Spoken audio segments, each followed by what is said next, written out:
İnsanlar Allaha ibadət etməkdə doğru şəkildə maarifləndirilməlidir. Düzgün şəkildə yönəlməlidir.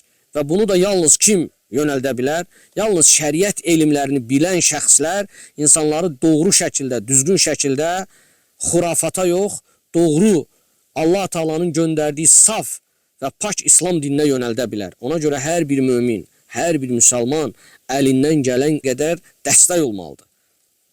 Çünki elə bir vaxtda yaşayırıq əziz müsəlmanlar, yəni baxmaq lazımdır, fitnələr get-gedə artır və insanların daha çox fitnələrə düşməsi çox rahat və sadə haldadır, bəsit bir haldadır. Ona görə müsəlman, aqil müsəlman, elmli müsəlman bilməlidir ki, bugün insanların Allahın dininə daha çox ehtiyacı var.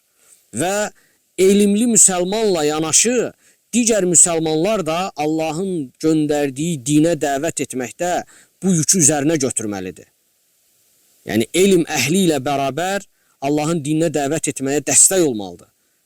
Bacardığı qədər Allahın dininə hər kəs, yəni öz gücü çatdığı təqdirdə nəyi bacarır, nəyə gücü çatır, Allah Taala'nın dininə dəstək olmalıdır. Çünki bu dini irəli aparmaq üçün mütləq müsəlmanlar bir arada olmalıdır.